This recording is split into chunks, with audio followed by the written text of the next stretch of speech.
difficult. I wouldn't like to turn around and say, have I changed? Because I'd be frightened what they'd say. But I think I'm changing for the better. Down on the floor, down, down, down! Arm out to side, palm At the up, Metropolitan Police Training School in Hendon, North London, Craig Jones is discovering what it takes to become a police officer. Don't keep the pain on and keep lifting them up off the floor. All right, just relax it. Remember, you've got to justify this. So all we do is come in, the arms down long, pass your other hand over. He is compliant, so we do a little hand change on the cuff, take hold of the fingers, other cuff goes on. Check for tightness and double lock. OK. 5 weeks into the 18-week course, instructor Tracy Axon is teaching Craig and the rest of his class how to deal with a person resisting arrest. Handcuffing is a complex skill. It's not as easy as just hitting somebody with a baton. It does require a little bit of dexterity and a little bit of coordination. So when they're under stress, they can tie themselves up in knots, literally. Good, relax the pressure now. Remember what I said, relax the pressure. It gives you a sense of how to handle situations, but hopefully you won't ever have to use them. You're going to someday, but I want to diffuse situations, not create them. Down, down, down, down, down, down. Okay, look away from me. You're going to stop resisting? Yeah. Okay, put your other arm round behind it. No. Mike Walsh is a 24-year-old chemistry graduate. No, it's not that hard at all, actually. It's fine. It sort of lets, you know, the powers that you've got gives you a little bit more sort of power to take people down. It does hurt, though. You can feel it when they're pulling on you. I'll tell you what, if you cuff somebody and you did that, I don't think they'd argue with you. No. They're like putting your hand. You only have to do a little thing and they're down on the floor. I think it's brilliant. But Claire Keating isn't finding every part of the course quite so easy. Claire has wanted to be a police officer since she was 16. But since arriving at Hendon, she's been having problems with some of her practical work. Course instructor Steve Saville is worried about her approach. Get out of the car, please. I will do anything for you. Go on then. Claire's having a problem with her assertiveness. She is perhaps too mild-mannered, which is superb qualities when you're dealing with something like, for instance, a sudden death, which you will have to. But when it comes to dealing with other incidences, then you have to be at a position where you are in control, because there is a danger where the suspect can take over and you're basically ineffectual. We've got a job to do, so... I don't like you. That's fine, sir. I don't like you one bit. I like you. I think you're gorgeous. Eh? At the moment, it is just playing. It's just not real. When I'm out in the streets, it's going to be real danger, real problems, real drugs, real knives. And for my own safety, other people's safety, I'm going to have to be more aggressive. I don't think they really would have killed us. No. I'm not going to slam her against the wall then. Today, the instructors have decided to put Claire's ability to take control to the test. What I might do is actually, instead of being confrontational, I will be confrontational because I've done the hello darling bit. Right. So I'll be a bit aggressive. From my point of view, I want to see, is she capable? If we realised that she couldn't do it, she could not make the criteria, there is a distinct possibility that her services would be dispensed with and she'd go. I've had a report from a member of the public that you've got a knife on you and I'm going to search you. Don't talk fucking stupid, darling. Well, I'm not here to argue with you, I'm here to tell you that I'm really pissed off. Look, I've had a bad day today. I can do without all this. Can you stand up? Are you listening? Can you just stand up? No, just say please. I'm not here to argue with you. Oh, all right, well, I don't give a toss. We can either do it here or down the station. I'm looking at Claire to be a little bit more positive and take control of the situation, but still remaining calm, confident and polite. Right, can you give me what you've got in your hand? I need pens, for Christ's sake. Stay there. I ain't going anywhere, am I? It's a pen. It's a pen. It's All my right, pen alone. stay there. My grandmother gave me that pen. Hands to the side, please, sir. Hands out to the side, up in the air. Oh, Funny looking pen. I didn't know. It is, isn't it? Do you know, I didn't... He just gave me that bloke over there. Stay there. Stand still, please, sir. Don't you think this is a little bit over the top? I had to be aggressive. I didn't feel comfortable doing it. I didn't feel as if it was me doing it. I felt as if it was a police officer doing it and not myself. OK, that is excellent. Who was in charge of that? Me, I think. Most definitely. Before, for whatever reason, I don't know why you've suddenly turned, whether you did something over the weekend or what it is, You are a different Claire to the one I saw Friday. Completely different. You were. I think you were much more confident than you have been for a long time. I think I'm slowly changing as the fact that when I put my uniform on, I am a police officer. When I take my uniform off, I'm myself. I'm starting to change roles when I put the uniform on. It's quite scary, actually. It's quite scary that the fact that I joined the police as one person, I could be leaving as another.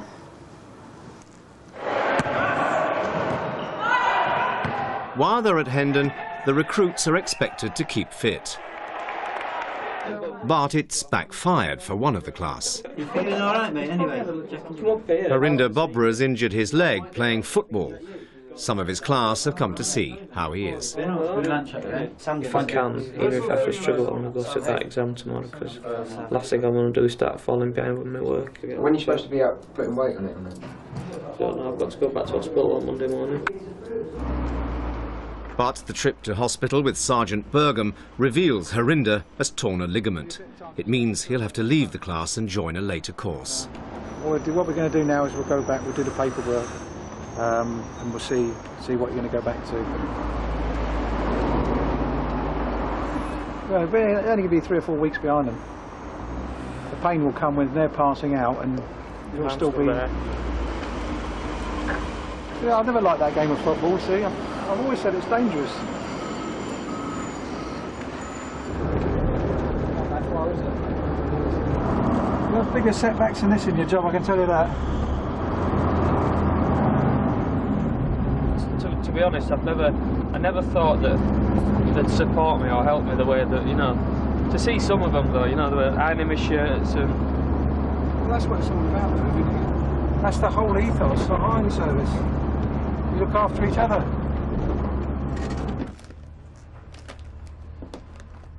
It's got to be one of the worst days of my life, being outclassed. It's a big blow because, you know, I've put a lot into it and I've started to get used to the habit of, you know, the routine, getting up, going to lessons, doing lessons, being in certain places, certain times. But hopefully, give it 2 weeks. I think that's 2 weeks before the next intake is, so I should make it back. Should make it back for the next intake. Harinder's injury proved more serious than was thought. It was 10 months before he was able to restart his training.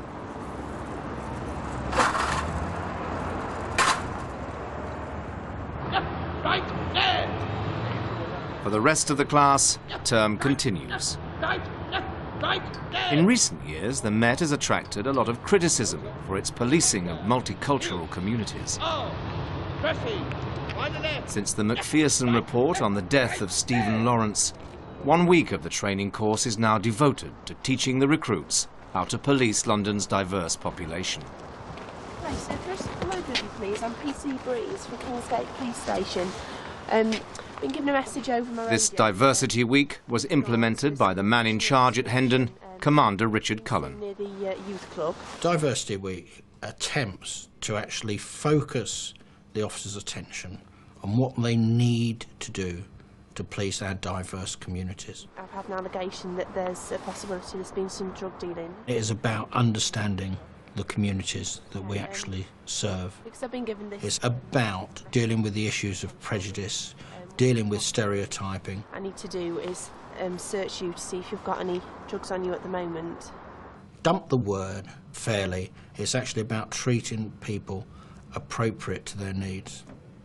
I'm just going to take a hold of this hand, okay? Okay, Hold on. Why are you holding me? Am I under arrest or something? No, you're not under arrest. You said you're going to search me. If you're going to search me... One of the volunteers helping the Met with this part of the training is Wesley Walters Stevenson. Going into your pocket, if you could tell me what items are in there. Well, you can go through the pockets and take out anything you want.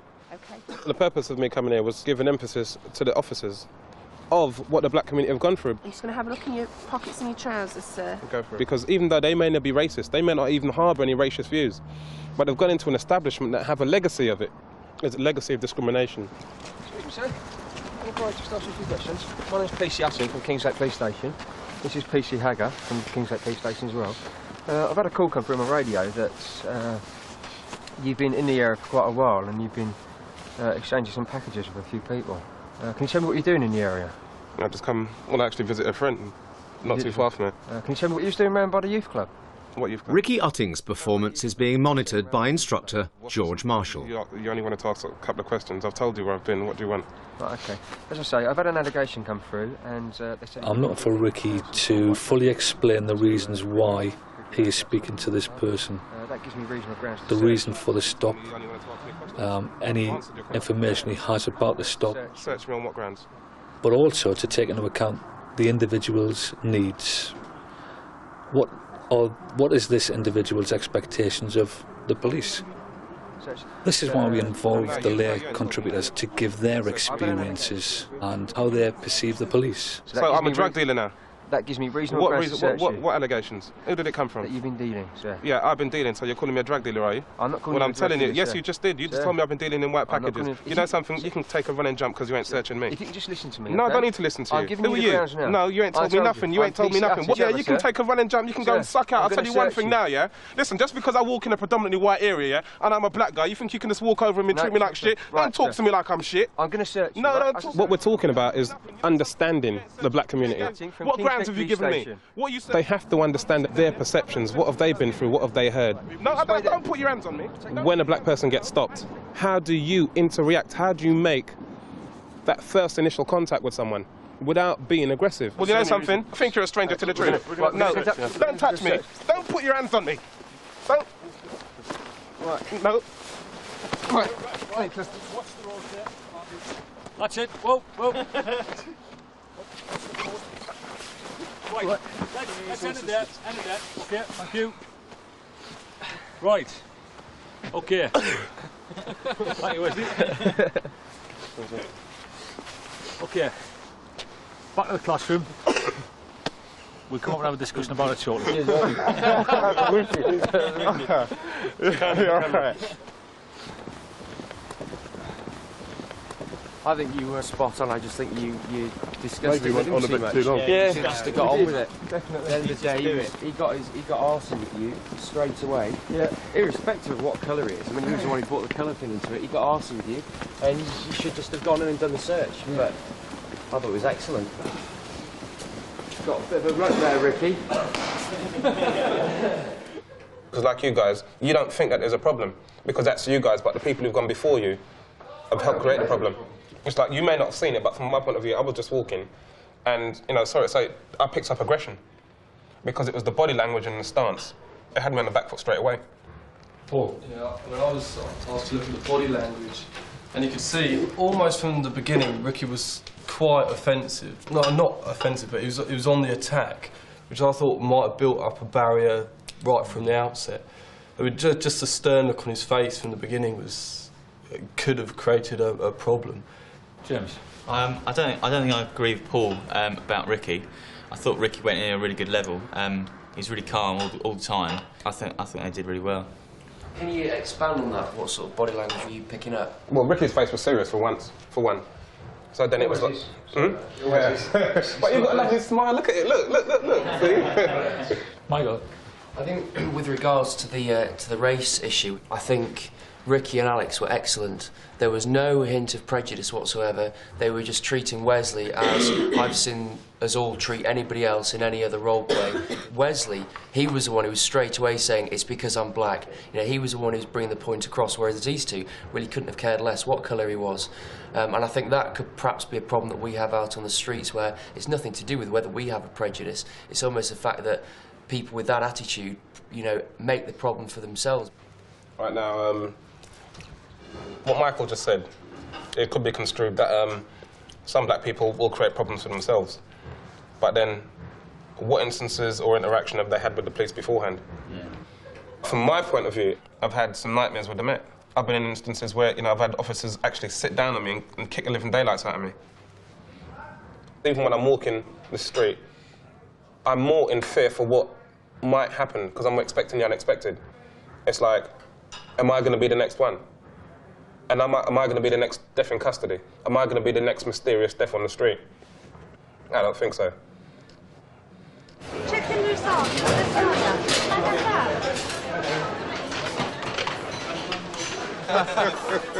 you know, Rick and Alex are responding to a call. Yeah, but James, think about the big picture, right? No, hang on. The big picture is, it doesn't matter what colour that person is. They are a threat. It does. Yeah, okay, but no. What I'm saying on the wider picture, if I was stopping you on the street and I'd had a call saying that you were dealing in drugs, I think I'd be pretty afraid of you. No, hold on. You're still failing to take on board is the fact that when you get stopped and searched here, and you have someone whose body language is aggressive, you might not see it, but if you do it in a mirror, and you actually see your stance, your body language.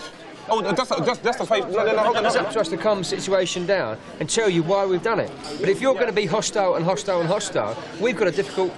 We're put in a difficult position. What you've got to remember is that you're not going to get anything back from a community if you're not willing to understand perceptions. It's not going to be easy for people to take all this in. At the end of the day, the reason he's here is to make our job easier for us, so that we can learn about his community and the way that we're going to be perceived. When I walked away from it, I thought you two had handled it spot on. Yeah. And I'm prepared to say that. But now hearing what Wesley's got to say, at the end of the day, it's all about perception, and he perceived it, and he says that other members of the black community will perceive it as being aggressive. Now, we can't argue with that, and therefore we have got a problem. If that's how we're going to be perceived, then we have to do something to try and come across in a less aggressive way. I'd like you to tell me what to do, because to me... Well, he's just told you. No, he's telling you. You didn't tell me, really. I mean, OK, if I was the villain... What I'm telling you, It's difficult. It's difficult for the students to grasp the concepts behind it. It's not about rules or regulations. It's about the way they actually treat people, treat the individual, treat the communities that these individuals live in, and actually understanding what their needs are. I never expected that we'd be taught that we would actively have to treat people differently, not as equals, and to me that was a shock. As a kid, I didn't see people as colours, I just saw them as mates, and it was completely irrelevant to me what colour they were. And yet now I'm coming down to London, and all of a sudden I'm being told, well actually that attitude is quite naive, really. Big learning curve for me, definitely. Which we believe to be drugs. We're not saying that to you.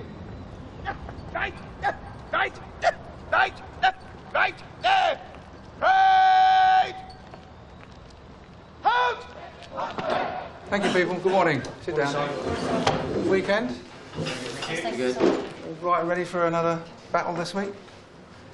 I hope you've all read your white notes for this week, deception, making off. You all know it, dear? You all know it? Good. So we'll start the morning with, you'll be writing out the definition of deception with regards to property. Also services, so you want... Deception with property is section... Section... Don't know it. Property? Section? 15. Section?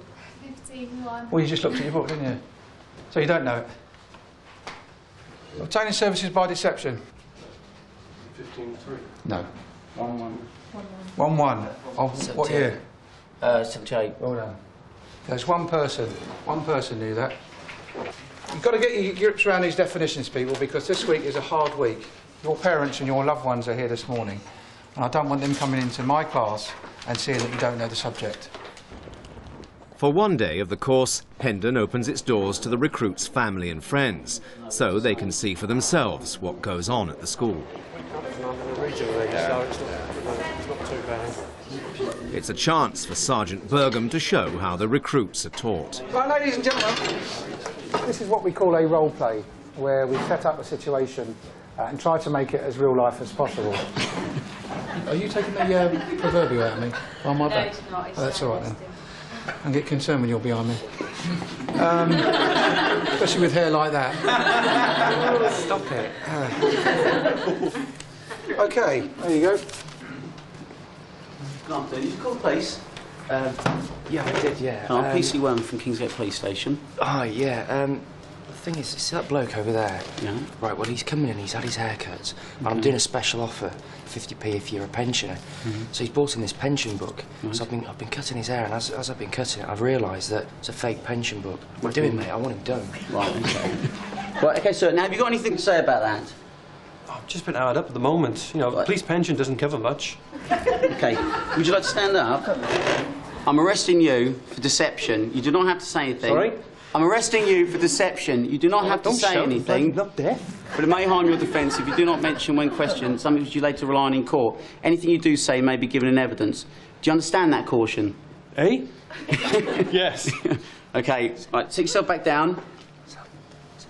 Right, index exercise. OK. Before I start, can I just say that the impression that you're giving now that role plays are jovial and very jokey. They are quite serious, and it's a serious business. It's not fair on the police officer. It's not fair on the people that are watching it. All right, there's a serious side to this. I like a joke as much as anybody else does. You wouldn't be doing a normal role play. So keep it serious, OK? Because you completely lost it there. Right. Any observations from any of the students? Any observations from the parents? Are you impressed? Well, we've had a laugh while it's been going on. You rightly said it shouldn't have been. When the parents are not here, how heavy does it get, these role plays? How far do you go with them? I always tell them that every stop and every incident that they go to potentially is a death threat for them. If they become flippant and they go outside and they get very blasé and they go to a call. I had a colleague of mine went to a call, domestic dispute. And everyone thinks, well, domestic dispute, what's a domestic? It's a row between husband and wife. He opened the door and got blown away. Turned out he was a soldier with a rifle. It's right to say that when you're going to any call, you don't know what you're going into. After the lesson, there's a chance to look round. Claire shows her father the mock court where recruits practice giving evidence. There are a lot of things fall down when they get to court. I want to be judge. Yeah, it's mind-boggling. There's so much more to it than I actually imagined. I imagined it to be like an ordinary college. The only thing I'm worried about is that as a female, you know, she hasn't got the strength to cope. But then I think probably a lot of the people that she'll be dealing with will, at the back of their mind, be a bit less likely to punch a female than they would a man. But I'm very proud. She's always wanted to do this, and she's done it. Off of her own back as well, I might add. Yeah, come on, you're a copper. Pull yourself together.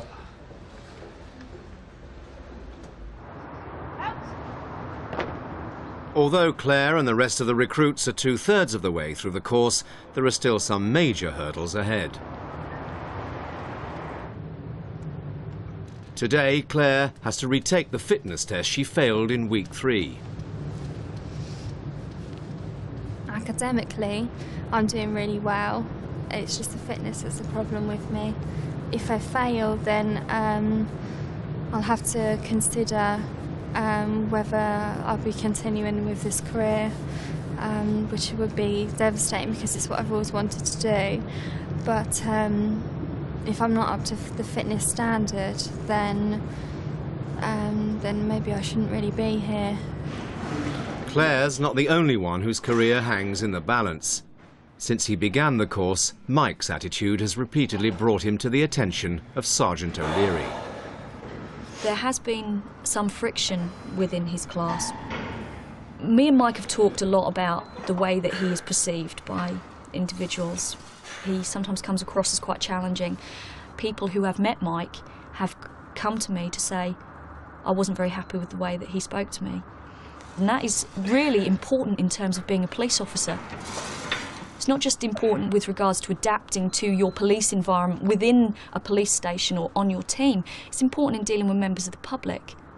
If Mike's going to speak to a member of the public, and that member of the public is going to think, oh, I didn't like the way he spoke to me then. That contradicts the white notes, Sergeant. He seemed a bit challenging or a bit pompous. I'm not saying property, I'm saying service by deception. There was no intention when he went in. What impression does that leave of the service? Right, answer I've got is making off without payment. No, but the intention was there when he got the bloke to go into the back of the shop. Yeah, but it was after the property's been obtained. No, it's not property, it's service. The service is the cleaning of the suit. Yes, but it's already been committed. The suit has been cleaned, he's got the suit, now he's asking him to go back. So the offence has been committed. So it's making off.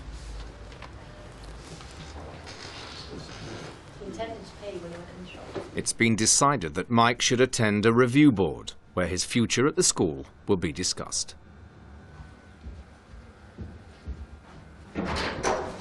Hi, Mike. I'll just be with you in a sec, okay? 3, 2, 1. Meanwhile, over in the gym, Claire is starting her fitness test. Good. PC Keating. There are 5 parts to the fitness test. Last time, Claire passed all of them, except the press-ups. Right, come on in, Claire. Let's have it now. Must be strong here. Come on. I think you've got to do 25, and then we'll have it. Mike's endurance is also being tested. His case conference has been going for nearly 2 hours. But for Claire, it's all over. I've passed. Relieved. Thank you.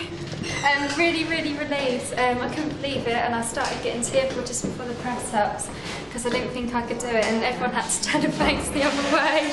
And I got a pep talk to say that I can do it.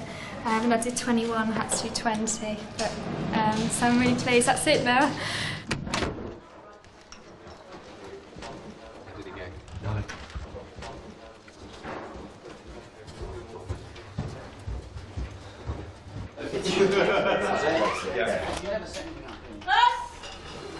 Thank you. Sit down, people.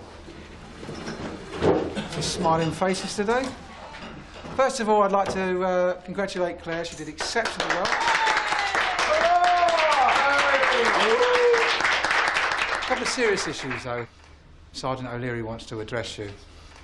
I just want to speak about the absent member of the class, Mike. I don't know what rumours you've heard about what's happened. You all